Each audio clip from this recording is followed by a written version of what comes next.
Okay, so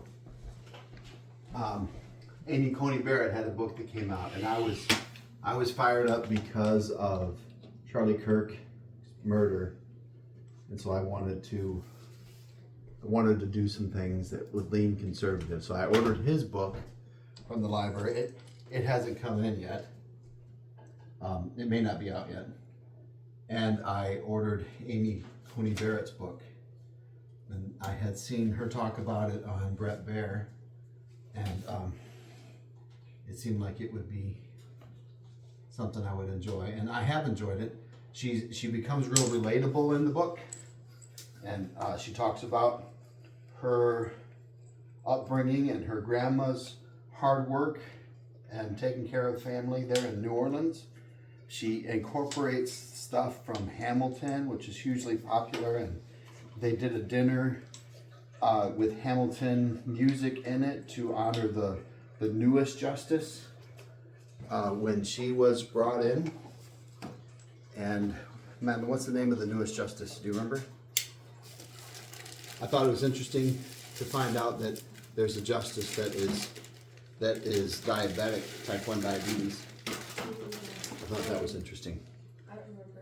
So I didn't like that she's not for the death penalty, but when I brought that up with my son, he talked about how the death penalty costs more money than it saves, and how, and I think Pastor has talked about this. Pastor Mike said, that we're going to get it wrong sometimes, and so by just putting them in prison for the rest of their life, maybe you don't get them the best health care, and it's cheaper to do it that way.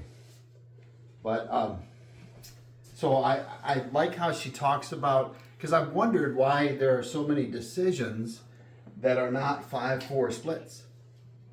And she said they will narrow a decision in order to get more votes out of the 9 to show up.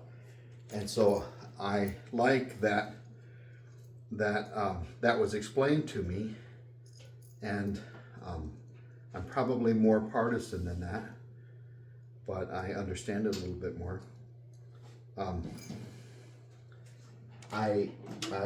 She talked about what prohibition was like, because she's gone through the Constitution, and so she's gone through all the amendments to the Constitution, and so she talked about prohibition and what had happened there, and I am a little more sympathetic to the idea of prohibition than the average American, I would say.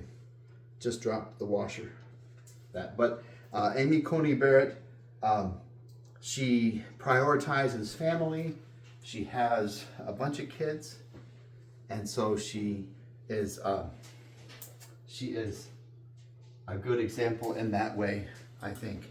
Just heard this morning that we're going to have such a dwindling population that it's going to be hard to self-sustain. And way back, I read a book called The Death of the West, and in The Death of the West, they talked about how our culture, our values are going away because we're not having children, and other cultures are, and so is the West going to be Muslim because the Muslims are having children and we are not? There's no continuation of our culture if there's no children. And so she has not said that in her book, but by her practice, she is continuing American culture, which is more Catholic. I like the Protestant culture better, but it is American culture, and Catholics are a big part of our American history. So I appreciate that. She talks about Justice Scalia, that she worked for Justice Scalia, and that he had a big impact on her life. And so I like her talking about that and the influence that he has. She talked about how the people who work for the justices, exactly what they do in taking care of the justices and the clerks, what they do, and a lot of the clerks, I think that Laura Ingram was a clerk, and she has a big impact on our society right now, and so it's a big deal that the clerks address and learn about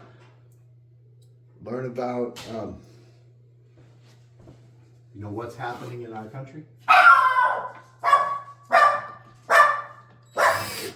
Bear doesn't like what I'm doing, apparently. That's Gracie. Gracie doesn't like what I'm doing, apparently. I've lost my bracket. Where's my bracket?